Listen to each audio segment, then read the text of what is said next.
Welcome to R S code class. और इस class के अंदर हम लोग देखेंगे features of C programming language.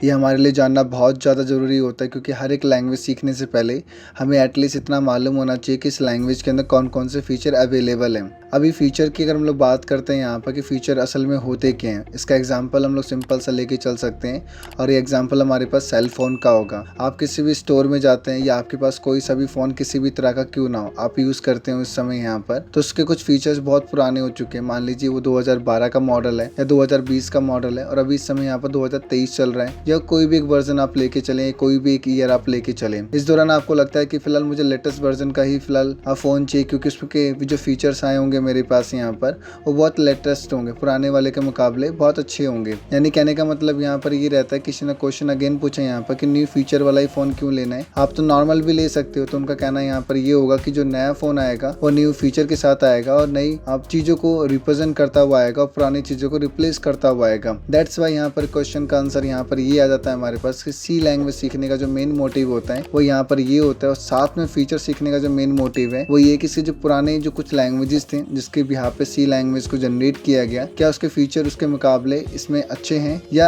अलग हैं। तो अगर यहाँ पर सेम होगा तो मुझे सी लैंग्वेज नहीं सीखना है, और अगर सेम नहीं हुआ और थोड़ा सा एडवांस हुआ तो मुझे सी लैंग्वेज सीखना है। तो सिंपल सा क्वेश्चन यहाँ पर जनरेट होता है, अगर इसके फीचर बाकी लैंग्वेज के मुकाबले से प्रीवियस लैंग्वेज के मुकाबले बेटर होंगे तो सी लैंग्वेज सीखने में हमारे लिए बहुत प्लस पॉइंट होता है, और बेहतर नहीं होंगे तो नहीं हमें सीखना चाहिए। तो पहला जो टॉपिक हमारे पास इसके अंदर यहाँ पर अवेलेबल होता है, जो हमें बता रहा होता है कि इसके फीचर कौन कौन से और कितने हैं यहाँ पर। तो जो पहला फीचर हमारे पास विजिबल होता है यहाँ पर उसको बोलते हैं सिंपल। सेकंड वन हमारे पास जो अवेलेबल होता है उसको बोलते हैं मशीन इंडिपेंडेंट और पोर्टेबल कॉन्सेप्ट। नेक्स्ट वन जो हमारे पास आता है उसको बोलते हैं mid level programming language, structured programming language, rich library, memory management, fast speed, pointers, recursion, extensible etcetera. इस तरह के कॉन्सेप्ट को जो सपोर्ट करती है यहाँ पर ये हमारी सी लैंग्वेज सपोर्ट करती है। बेसिकली जितने भी टॉपिक के बारे में अभी जो एक्सप्लेनेशन हुआ ये हमारे सारे फीचर्स हैं जिसके यहाँ पे सी लैंग्वेज सीखना हमारे लिए एक पॉजिटिव सेंस होता है जो हमें बहुत सारी चीज़ों को समझाता है। अगर हम लोग इसके बारे में ब्रीफ इंट्रोडक्शन अगर लें यहाँ पर और अंडरस्टैंडिंग करें तो ये हमें और बेहतर तरीके से भी समझ में आएगा। सिंपल जो पहला टॉपिक हमारा रिप्रेजेंट होता है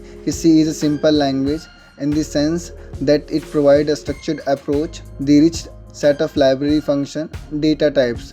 तो बेसिकली जो हमारा सिंपल का जो मेन मतलब है यहाँ पर वो ये है यहाँ पर कि सी लैंग्वेज अपने आप में बहुत सिंपल लैंग्वेज है, और ये जो इसकी जो अप्रोच है ये जो प्रोवाइड्स करता है यहाँ पर इसके जो फंक्शनैलिटीज़ हैं जो हमें इसमें देखने को मिलती है यहाँ पर। तो पहला तो हमें यहाँ पर देखने को मिलता है rich set of library function देखने को मिल जाते हैं, और ये हमारा जो हमको जो प्रोवाइड करता है स्ट्रक्चर्ड अप्रोच प्रोवाइड करता है। और स्ट्रक्चर्ड अप्रोच का मतलब यहाँ पर ये होता है कि हम बहुत बड़े प्रोग्राम को छोटे छोटे पार्ट्स के अंदर डिवाइड कर देते हैं। ये हमारे लिए प्लस पॉइंट यहाँ पर अवेलेबल हो जाते हैं। डेटा टाइप एटसेट्रा ये सारे कॉन्सेप्ट ये बताते हैं कि ये सिंपल है। नेक्स्ट में जो टॉपिक हमारे पास आता है इसको हम लोग मशीन इंडिपेंडेंट और पोर्टेबल लैंग्वेज भी कहते हैं। अगर हम लोग बात करें इसी के अंदर यहाँ पोर्टेबल का मतलब और मशीन इंडिपेंडेंट का मतलब क्या होता है, तो हम लोग इसको इस तरह से समझ सकते हैं कि C program can be executed on different machines with some machines specific changes. Therefore C is a machine independent language। Basically जो C के जो programs होते हैं इसको हम लोग execute कर सकते हैं different machines पे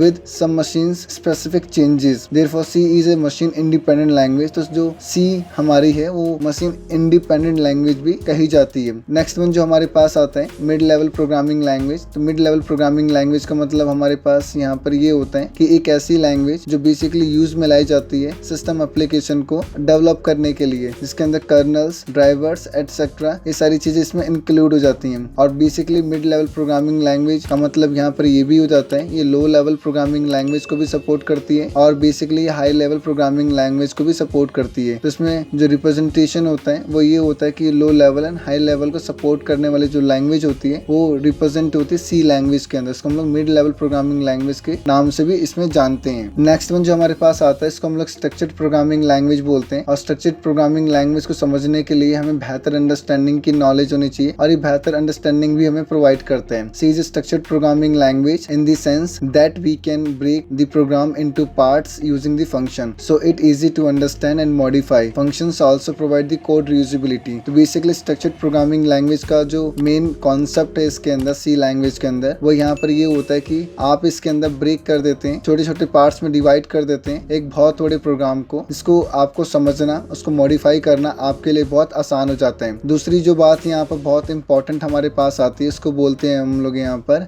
function also provide code reusability. तो फंक्शन जो हमें प्रोवाइड करता है यहाँ पर कोड रीयूजेबिलिटी प्रोवाइड करता है, यानी कि एक ही कोड को हम लोग मल्टीपल टाइम रिकॉल करवा सकते हैं, यूज कर सकते हैं, जो हमारे लिए बेस्ट अप्रोच भी मानी जाती है। रिच लाइब्रेरी का जो मतलब होता है यहाँ पर, तो rich library basically inbuilt functions होते हैं जो सी के अंदर हमें प्रोवाइड्स होते हैं, जिससे कि हम लोग यहाँ पर डेवलपमेंट को अच्छे तरीके से कर सकें तेजी से।